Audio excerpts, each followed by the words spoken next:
tudo bem? Vamos continuar a falar, né, nos conceitos aí da NR10.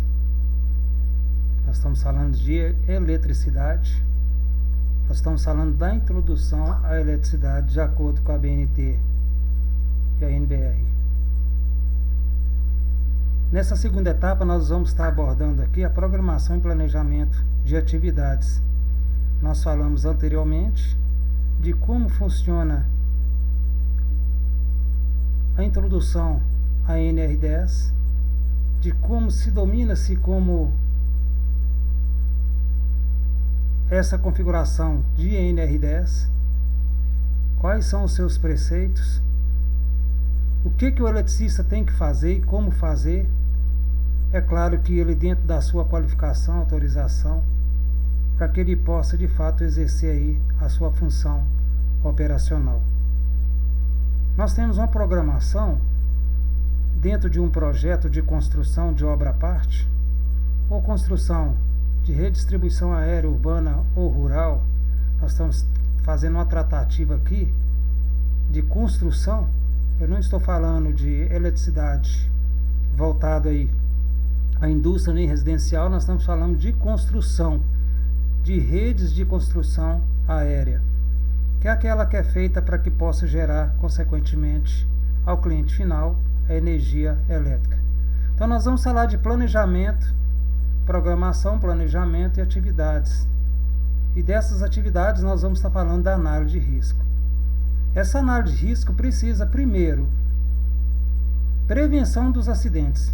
Nós precisamos, em cima de uma análise preliminar de risco, nós precisamos ter um olhar 360 graus voltado a esses preceitos. Ou seja, o profissional da área ele precisa ter consciência de que a análise do risco precisa acontecer. Não tem como você fazer uma atividade sem antes fazer ali a análise de risco daquela atividade. Inclusive isso é inserido dentro do projeto, onde nesse projeto é feito ali toda uma estruturação para que nós possamos saber de fato o que vai ser levado, como que vai ser levado, quais os materiais que vão ser utilizados, que tipo de EPI, que tipo de estrutura, porte, que tipo de cabo, que tipo de isoladores. É uma sequência de informação para que nós possamos, num projeto final, exercer isso de forma muito segura. Nós precisamos detectar aí as condições inseguras. Um exemplo aí são as questões dos fenômenos naturais. Essas condições inseguras nós precisamos, antes de executar qualquer tipo de atividade, dentro dessa análise preliminar de risco, nós precisamos detectarmos isso. Os riscos na qual estão expostos os trabalhadores durante a execução. Esses riscos precisam ser enxergados para que nós possamos usar ali, inclusive, o direito de recusa. Dentro da nossa ordem de serviço, nós precisamos entendermos qual de fato é a nossa função. Nós precisamos entendermos quais são os nossos riscos e a qual estamos ali expostos. Precisamos ter conhecimento dessas medidas de controle. Precisamos entendermos para que, diante de uma medida de controle, que, por exemplo, a análise preliminar de risco é uma medida de controle, onde você vai coibir, inibir e fazer com que as coisas aconteçam de forma mais segura. Você vai ter um olhar 360 graus e não pontual, para que você possa de fato enxergar tudo que ali está ao redor daquela situação operacional. O que pode ser positivo, o que pode ser negativo. Essa tratativa ela precisa ser avaliada de forma muito coordenada e coletiva, não somente pontual. Porque quando somente um líder, por exemplo, faz a sua análise de forma pontual, vai ficar um buraco tremendo diante de algo que poderia ser mais amplo, mais seguro, porque é somente a visão dele, não é a visão do coletivo, no contexto análise de risco. Nós precisamos ter uma visão sistêmica do processo voltado aí a esses preceitos. Nós temos aqui a questão do fenômeno natural, nós temos a questão de inundação, nós temos as questões do vento. Na área de eletricidade também tem que ter a análise de risco do relâmpago, do vento, da probabilidade de chuva, dos trovões. São vários os conceitos de controles que nós precisamos termos antes de fazer aí essas nossas atividades, e sem falar da análise pontual que nós precisamos fazer. Por exemplo, se nós vamos montar uma rede para que nós possamos montar uma outra estrutura, fazer uma nova construção, nós precisamos, antes de tirar esses cabos, nós precisamos fazer a análise desses portes. Existe procedimento específico para que nós possamos fazer a análise antes de subir nesse porte. Nós precisamos fazer uma análise antes de subir no cesto aéreo ou cesto acoplado. Nós precisamos ter uma análise. Nós precisamos ter certeza de que esse equipamento ele foi inspecionado, foi feito nele as manutenções cabíveis, foi feito aí também os laudos necessários para que esse equipamento, por exemplo, o cesto aéreo, ele precisa ser laudado, ele precisa ser verificado para ver se as suas partes de fato estão isolantes, para que o eletricista pode ter uma medida de controle de segurança maior diante dessa situação operacional. Nós precisamos ficar muito atento a esses preceitos. A caminho do acidente, consequências, controle, probabilidade. Primeiro, nós precisamos trabalhar com a análise de risco. Essa análise de risco ela precisa ser ampla.